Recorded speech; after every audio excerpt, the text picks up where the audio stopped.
អ្នកលក់ថាឆ្លាមនេះជាឆ្លាមឈួតមើលអ្នកសមុទ្រជួយខមមិនប្រាប់តិចមកថាតើវាពិតអត់កុំឲ្យគាត់ភ័យខ្ញុំហើយគាត់ថាឆ្លាមនឹងមានជើងទៀតគាត់និយាយលេងនិយាយទៅប្រកែមែនតើហើយគាត់ថាអូឆ្លាមស៊ុបថៃឆ្លាមនេះទាល់តែប្រកែសម្អាតទាល់តែប្រកែធ្វើស្រស់វាដូចស្រស់មន់បោចមន់អញ្ចឹងគឺគេស្រស់ហើយគឺគេយកដៃដល់ឆ្នាំងរុះសកាវាអីចេញអីចឹងទៅហើយមួយឈុតគាត់នេះតម្លៃធម្មតា 35,000 មួយឈុតប៉ុន្តែឈុតទី2សម្រាប់អ្នក share វីដេអូសល់តែ 10,000 រៀលទេពិសេសខ្លាំងសម្រាប់អ្នកខេត្តសៀមរាបព្រោះស៊ុបគាត់នេះជាស៊ុបថៃឆ្លាមឈ្មោះជាហៅជួបជុំមិត្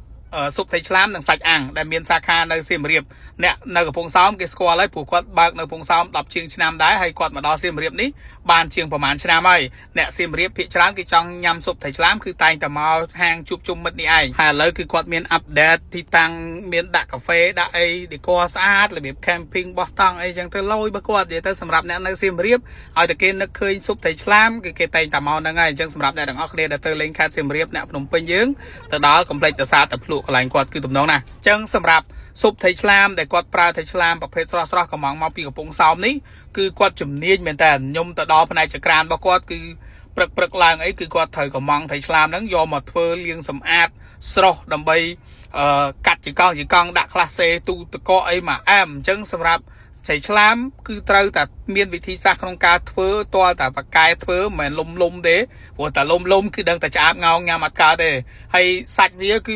ឺមកតួខ្លួនគាត់ថាកន្លែងណាក៏ញ៉ាំបានដែរតួមកតួថៃឆ្លាមហើយគាត់និយាយថានេះគាត់ថាមានជើងមានអីណាខ្ញុំនេះឆ្ងល់ចឹងហើយអ្នកសមុទ្រជួយខមមិនប្រាប់ផងថាតើអាហ្នឹងគេហៅអីគេនៅពីក្រោមពោះថៃឆ្លាមហ្នឹងហើយសម្រាប់វិធីធ្វើគឺគាត់ដាំទឹកឲ្យពុះខ្លាំងហើយបានគាត់ស្រ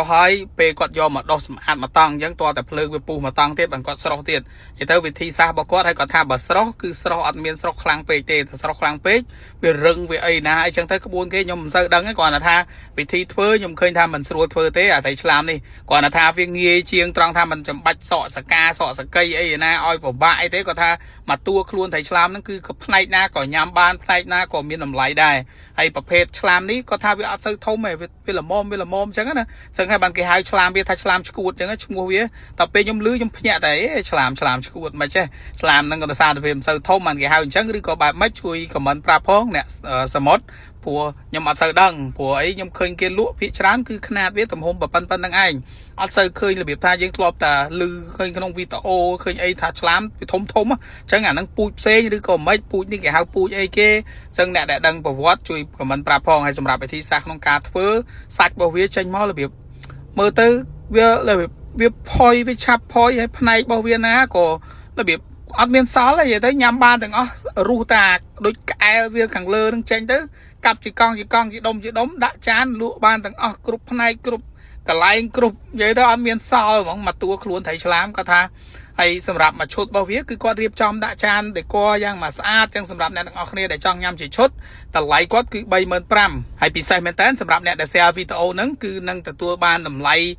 ពិសេសត្រឹមតែ 10,000 ទេសម្រាប់យើងជាវឈុតទី2មានហើយយើងទិញឈុតទី1ហើយថែមមួយឈុតទៀតគឺសល់ត្រឹមតែ 10,000 រៀលទេហើយកុំភ្លេចហៅសាច់ថែមរបៀបដូចខ្ញុំអញ្ចឹងណាព្រោះមួយឈុតរបស់គេគឺគេមានមកល្មមគ្រប់មុខយើងញ៉ាំបានអញ្ចឹងទៅប៉ុន្តែចង់ថែមសាច់តែឆ្លាមហៅបានហៅជាឈុតជាចានដូចលើខ្ញុំនេះខ្ញុំហៅថែម2ចានទៀតអញ្ចឹងជាធម្មតាគេមានសាច់តែឆ្លាមមួយចានមានបន្លែមួយឈុតមានគ្រឿងអីផ្សេងទៀតមួយឈុតអីអញ្ចឹងទៅមានពងទាមានអីអញ្ចឹងទៅអញ្ចឹងសម្រាប់ថៃឆ្លាមស៊ុបសំខាន់គឺសាច់វានឹងឯងតើតែសាច់ថៃឆ្លាមជាប្រភេទសាច់ស្រស់អត់របៀបទុកយូរអីចឹងទៅហើយទឹកស៊ុបវិញគឺដាក់មកគឺចូលជាតិកន្លែងគាត់ជំនាញសម្រាប់ស៊ុបឆ្លាមរបស់គាត់អញ្ចឹងសម្រាប់ពុកម៉ែបងប្អូនដែលចូលចិត្តស៊ុបថៃឆ្លាមគឺអាចនឹកឃើញហាងគាត់បានហាងជួបជុំមិត្តនៅខាងសៀមរាបឈ្មោះជួបជុំមិត្តស៊ុបថៃឆ្លាមនិងសាច់អាំងដែលគាត់មានជាកាហ្វេមានអីទៀតនៅហាងរបស់គាត់ណាហើយអ្វីដែលខ្ញុំចូលចិត្តជាងគេមួយទៀតនោះគឺប្រភេទពោតបំពងរបស់គាត់មិញហ្នឹងគឺទំនងណាស់អាពោតហ្នឹងហើយជាមួយនឹង